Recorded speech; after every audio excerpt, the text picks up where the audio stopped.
Om Nidra Devyai Namaha. Om Nidra Devyai Namaha. Om Nidra Devyai Namaha. Om Nidra Devyai Namaha.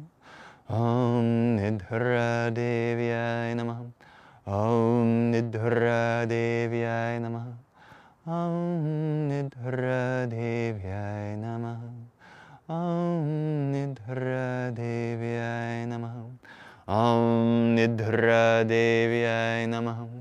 Om Nidra Devyai Namaha. Om.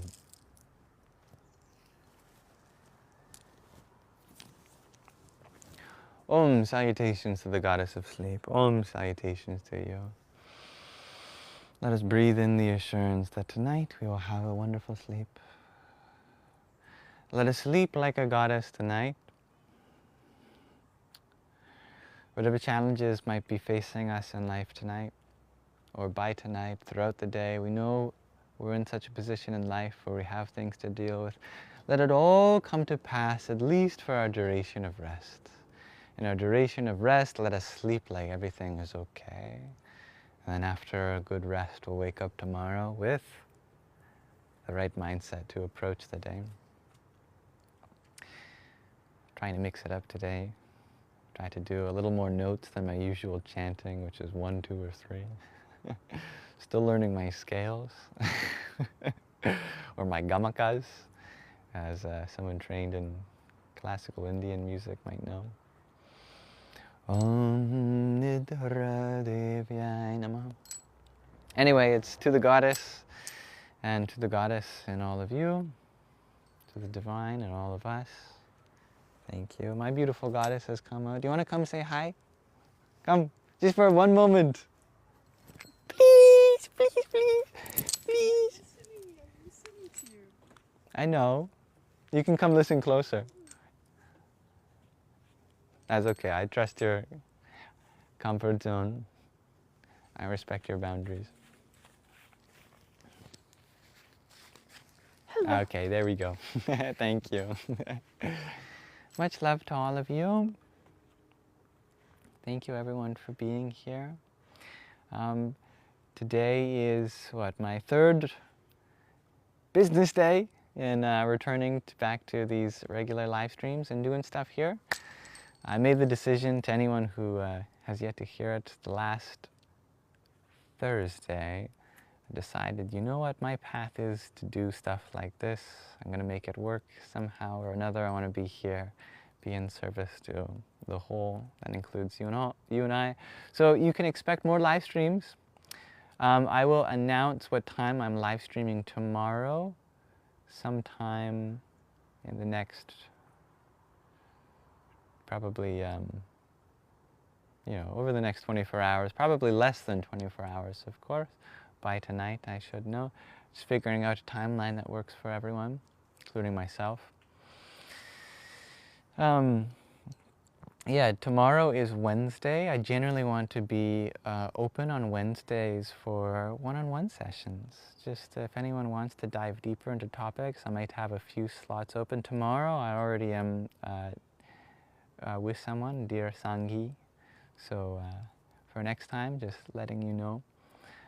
They are going to be as freely given as possible, perhaps by donation, we shall see, in a way that is as beneficial for our relationship as possible.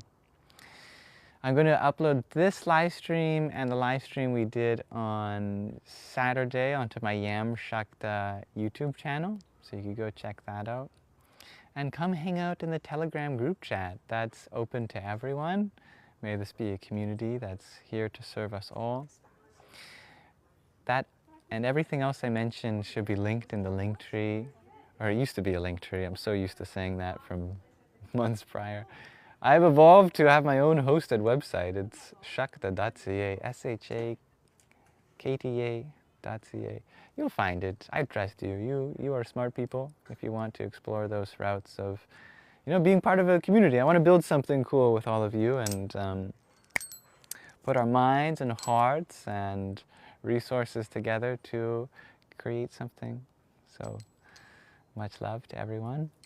Aseto ma sadgamayam tamaso ma jyotirgamayam mrityor ma mritangamayam. Om Shanti Shanti Shanti.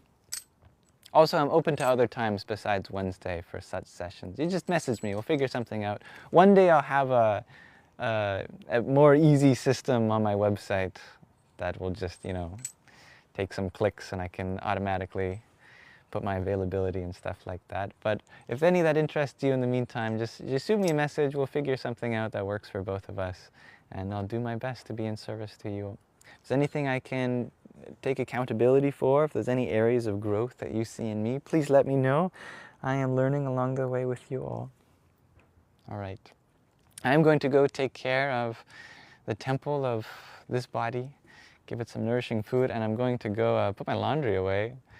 I'm doing it the old-fashioned way, I guess. We got a new dryer today, though, and it's working, so this was a nice glimpse into the past and back to modern technology and convenience.